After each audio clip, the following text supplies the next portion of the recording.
Welcome back. This is episode 3 in our series on the antique Winchester lever guns. I'm Dave from mygunvalues.com. If you find yourself in need of firearms valuations or a little firearms history, please check out our website at www.mygunvalues.com. So I left off episode 2 telling you why the 1873 and the 1892 were made at the same time for roughly 21 years. It was longer than that, but the official discontinuance of the 1873, I believe, makes it 21 years, but they made them on special order for several years after they were discontinued. The problem with the smokeless powder was only the factories could get it. It was not predictable. With black powder, all you did with black powder was you filled the cartridge case up to where the base of the bullet was going to be, seated the bullet, crimped it if necessary, done. The bullet couldn't be pushed down any deeper into the cartridge case, you wouldn't have too much pressure, everything was hunky and dory. With smokeless powder, you might only use, the powder charge might only come up to about here. You know, it just didn't take much to do the same thing and actually operate at much higher pressures. So the factories wanted to be careful. You know, there was no load data. You know, the first reloading books were still 50, 60 years away. So people, you know, a lot of farmers, a lot of guys that use their rifles wanted to be able to reload their ammunition. So, and they didn't trust the new smokeless powder, so they went with black powder for the reloads, and hence a lot of them wanted the 1873, even though it was older, bigger, and heavier. So the 1873 stayed on in production for the people who wanted black powder. And Winchester actually offered black powder loads for the 1873 specific and smokeless powder loads for the 1892. Now, if you can imagine in America today, the way people love to sue everybody, the first time some guy got an 1892 smokeless load, put it in his 1873 black powder rifle, fired it and blew it up and possibly hurt himself in the process, he'd sue Winchester out of existence. But back then you were expected to understand and know what you were shooting. How times change in 127, 128 years. So after the 1892, again, Winchester wanted something a little more powerful. And that's when the famed Model 1894 came in. Today you know it as the Model 94. It's still in production, although production's been moved to Japan. It's not quite the same rifle, but it's close. And it was chambered in 3240, 3855, 2535, 3030, and 32 Special.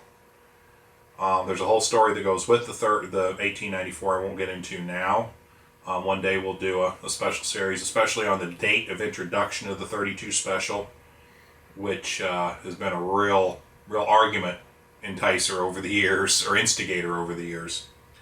So after the 1894 came the 1895. Now all of the liver guns up to that point had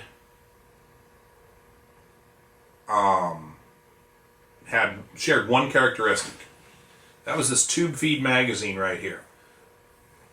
The cartridges were shoved in through this loading gate, shoved down and stacked up in the magazine, and there's a spring in there and it would push them back, and the action was worked and you'd load and fire and eject the fired cartridge case.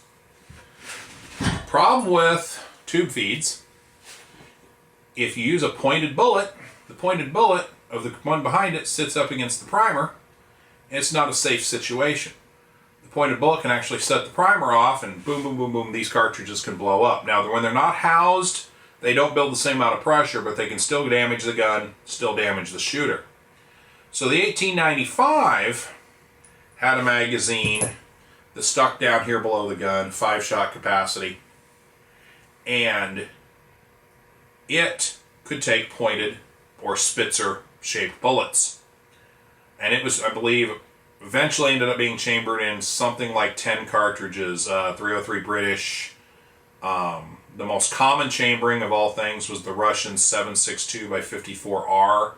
Approximately 60% of the total Model 1895 production went to Russia during World War I. So it was never a terribly popular weapon. Let's see, 3040 Craig, the 3003, which then became the 3006, or 30-06.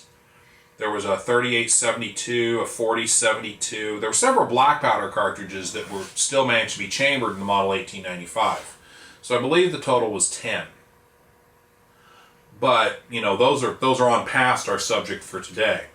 So this owes its existence to the 1886, the 1873 being chambered for black powder, and then the introduction of smokeless powder in the 1880s. That made this rifle a necessity if you still wanted to shoot these cartridges. So I think what we're going to do now is we'll take her out, we'll get the range set up, and we'll do some shooting with it and show you how this old guy works. This rifle, for those of you that are interested, this is a first year production Model 1892. A few nicks in the wood, but the bore is in really good shape. The finish is still somewhat there. This gun has led a very sheltered life. Belonged to a friend of mine. His uncle, he inherited it from his uncle, and he ended up being really short of cash, and he called me up one day a few years ago, knowing that I really like older firearms, and he asked me if I would pay him, and we struck a deal. And I brought it home with me on the condition that I'd always take really good care of this gun, because it was really important to him, and it was really sad to see it go. And if I ever do decide to sell it, I have to give him right of first refusal to buy it back. So I thank you for watching. I hope you enjoyed the history on the Winchester lever gun, and we'll get out there and get some shooting done, and you can see what this thing's capable of doing. And we thank you for watching, and if you have anything you'd like to see, you'd like us to cover, subject you'd like us to deal with, just drop us a line here on the comment section, or send us an email through the website at www.mygunvalues.com. Thank you.